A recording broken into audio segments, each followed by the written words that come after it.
Un contenedor de metal. 5 candados industriales. Ningún vecino a la vista. Dentro, una mujer lleva 2 meses encadenada al suelo, sin saber si volverá a ver la luz del día. Fuera, un hombre con traje, sonrisa fácil y una inmobiliaria de éxito se presenta ante todo el mundo como un empresario ejemplar. Esta es la historia de Todd Kohlhepp, el agente inmobiliario más exitoso de Carolina del Sur, y uno de los asesinos en serie más fríos que ha dado Estados Unidos en las últimas décadas. Todo comienza el 31 de agosto de 2016, en Anderson, Carolina del Sur. Charlie Carver, de 32 años, y su novia Kale Brown, de 30, llevaban solo unos meses juntos, pero ya se habían mudado a vivir juntos. Esa noche tenían planes, cenar con unas amigas de Kale. Era la primera vez que Charlie iba a conocerlas oficialmente. Ninguno de los dos apareció. Sus teléfonos quedaron apagados.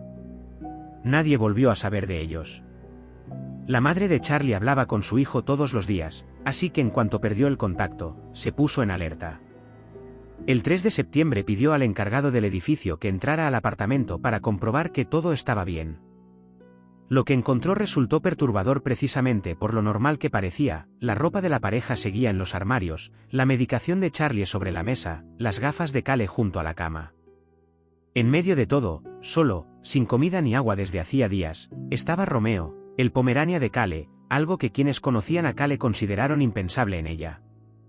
El coche de Kale seguía en el aparcamiento. El de Charlie, un Pontiac Grand Prix, había desaparecido. Se abrió una investigación por desaparición, pero sin pistas claras, el avance fue mínimo. Un mes después, ocurrió algo que cambió el tono de todo el caso. El 1 de octubre, exactamente un mes después de la desaparición, la cuenta de Facebook de Charlie empezó a llenarse de publicaciones. No eran publicaciones normales. Alguien había insertado hitos vitales falsos con fechas retroactivas, que en julio Kale se había quedado embarazada, que en agosto habían comprado una casa, que en septiembre se habían casado. Se subió una foto de la pareja con un mensaje asegurando que estaban bien y que simplemente se habían marchado. Ese mensaje se borró poco después. A lo largo de octubre aparecieron más de 50 publicaciones en la cuenta de Charlie, memes violentos, fotos extrañas, mensajes privados a amigos pidiendo dinero, supuestamente, para dejar las drogas, algo que nadie en su entorno relacionaba con él. También aparecieron frases con tono amenazante disfrazado de broma, como preguntarse cuánta gente respondería a un simple saludo, o insinuar que por las noches se cavaban agujeros en el jardín para mantener ocupados a los vecinos curiosos. Los amigos de la pareja identificaron rápidamente que quien escribía no era Charlie, ni por el estilo ni por la gramática. La cuenta llegó incluso a responder directamente a los mensajes desesperados de la familia, con frases como que ella no quería tener contacto o que las personas que necesitaban saber que estaban bien ya lo sabían. Durante un tiempo, las sospechas recayeron sobre la exmujer de Charlie, de quien se descubrió que había mentido repetidamente al asegurar haber hablado con la pareja tras la desaparición, una mentira que la llevó incluso a hacerse pasar por agente de policía para intentar rastrear el teléfono de Charlie.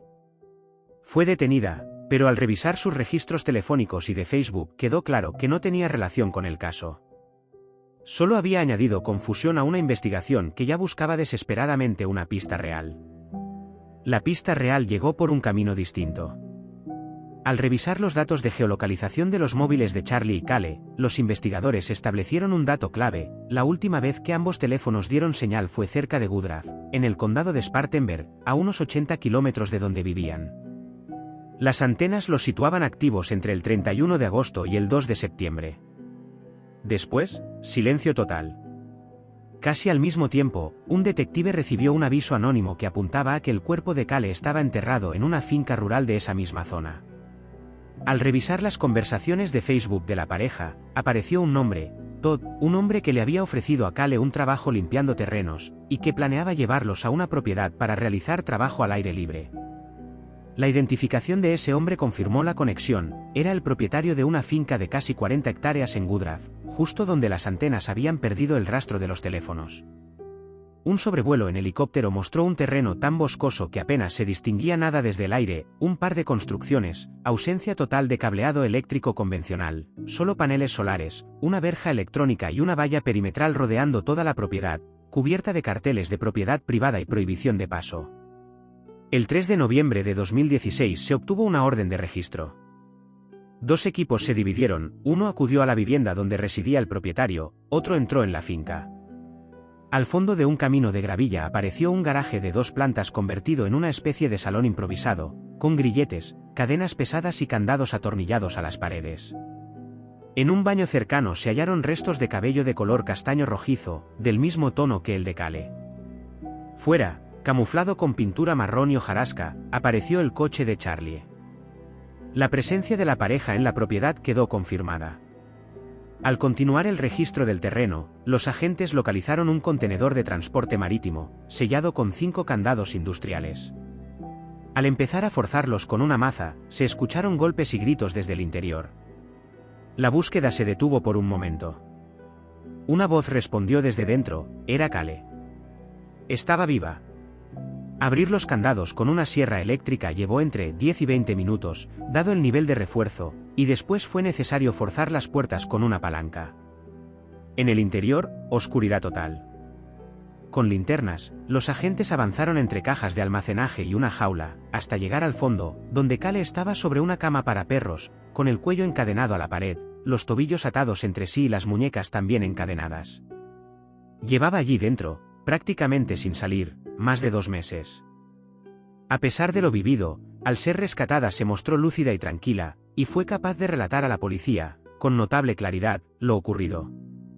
Antes de referirse a su propia situación, preguntó por Charlie.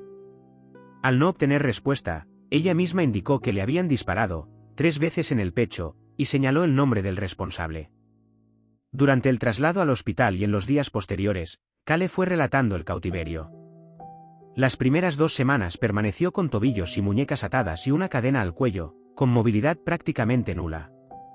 Después fue trasladada al contenedor, donde pasó la mayor parte de los 2 meses. Cada día, entre la 1 y las 3 de la tarde, y de nuevo entre las 5 y las 7, era sacada de allí y llevada al garaje, donde era agredida física y sexualmente. Según su relato, el captor sostenía que no creía en la violación, pero dejaba claro que si dejaba de resultarle útil, sería asesinada. Fue llevada además a ver el lugar donde había sido enterrado Charlie, en una fosa poco profunda, junto a otra fosa idéntica, ya preparada, para ella.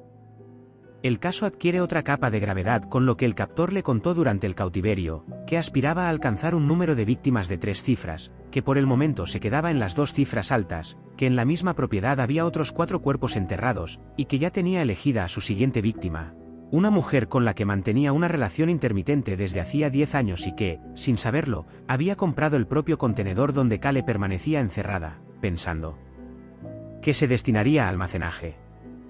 También le habló de un futuro compartido, que con el tiempo, cuando confiara en ella, le construiría una casa con una habitación insonorizada, que le enseñaría a matar y que podían convertirse en socios. Además, confesó estar detrás de una masacre sin resolver ocurrida 13 años antes, en una tienda de motos. Mientras un equipo rescataba a Cale, el otro permanecía en la vivienda del sospechoso sin conocer aún lo hallado en la finca. Al recibir la confirmación de que Cale estaba viva y de que se había localizado el cuerpo de Charlie, los agentes confrontaron al hombre. Su reacción, registrada en vídeo, fue de shock evidente, paralizado, sin saber qué decir, negando los hechos en un primer momento pese a que su comportamiento lo delataba. Se llamaba Todd Koyep. Tenía 45 años. Era, según quienes lo conocían, uno de los agentes inmobiliarios más exitosos de la región. Para entender cómo un hombre con este perfil pudo pasar desapercibido durante tanto tiempo, es necesario retroceder a su infancia. Koyep tuvo una infancia marcada por la violencia desde temprana edad. Sus padres se divorciaron cuando él tenía 2 años, y creció en una relación tensa con su padrastro. Mostraba una agresividad fuera de lo común, destruía trabajos escolares de otros niños, apuñaló a una compañera de autobús con unas tijeras, encerraba a otros niños en jaulas para perros y las hacía rodar cuesta abajo. También mostró crueldad hacia los animales desde muy joven, un patrón presente en la biografía de otros asesinos en serie. A los 9 años fue internado en un centro psiquiátrico durante 3 meses. Poco después pasó a vivir con su padre biológico, quien lo llevaba a robar en polígonos industriales y le enseñaba a fabricar explosivos. A los 15 años, Koyep cometió el primer delito grave de su historial, secuestró a punta de pistola a una vecina de 14 años, la retuvo en su propia casa y la agredió sexualmente. fue juzgado como adulto y sentenciado a 15 años de prisión por secuestro. El cargo de agresión sexual se retiró como parte de un acuerdo. Cumplió la condena completa y salió de prisión en 2001, registrado como delincuente sexual. Nada de ello le impidió reconstruir por completo su imagen pública. En pocos años obtuvo un título universitario en informática, trabajó como diseñador gráfico, y en 2006, consiguió su licencia inmobiliaria. Para obtenerla, tuvo que declarar por escrito su condena anterior, y la describió falsamente como una discusión sin importancia con una novia adolescente. La estrategia funcionó. En poco tiempo se convirtió en uno de los agentes con más ventas de la región, fundó su propia inmobiliaria con más de una docena de agentes a su cargo, adquirió varias propiedades y vehículos de lujo, y obtuvo la licencia de piloto. En 2014 compró la finca de Woodruff e invirtió una suma considerable en reforzarla con verja electrónica, valla perimetral, cámaras y trampas que no estaban destinadas a animales. Según antiguos compañeros de trabajo, Koyev no ocultaba del todo su historial, hablaba abiertamente de su condición de delincuente sexual registrado y de su acceso a armas, sin que ello generara ninguna alerta entre colegas o clientes.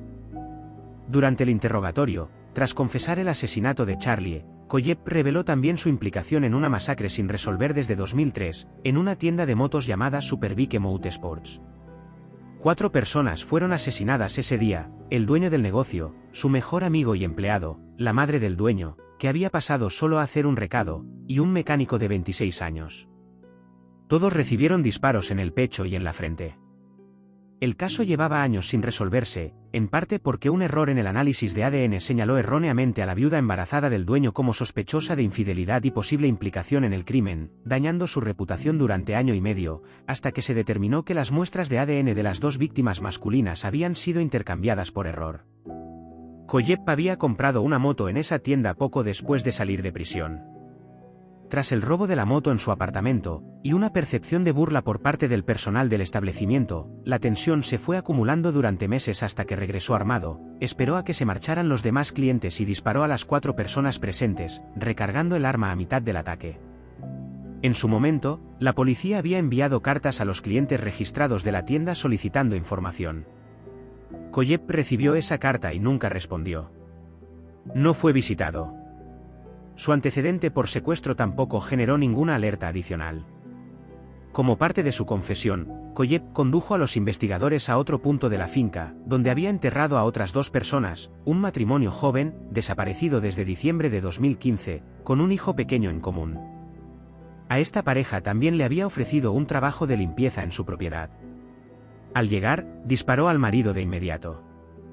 A la esposa la mantuvo con vida varios días más, encerrada en el mismo contenedor donde después retendría a Kale, hasta que finalmente la asesinó.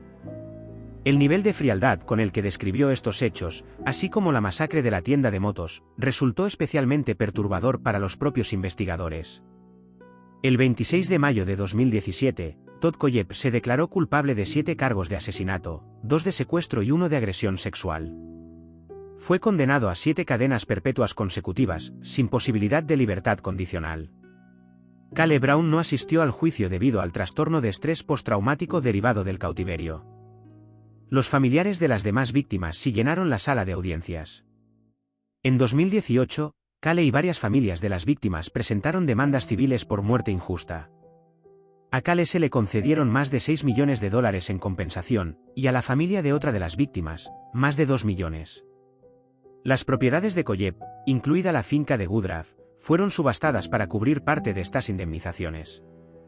Actualmente, Todd Koyev cumple condena en el Broad River Correctional Institution, en Carolina del Sur. El caso pone en evidencia cuántas oportunidades hubo de detener a Koyev antes: una carta sin responder, un antecedente por secuestro que no fue investigado a fondo, un entorno que no detectó señales de alarma. En medio de todo ello, la claridad y entereza de Kale Brown resultaron decisivas para esclarecer no uno, sino varios crímenes que habían permanecido sin resolver durante años. Si te ha gustado esta historia, suscríbete para más.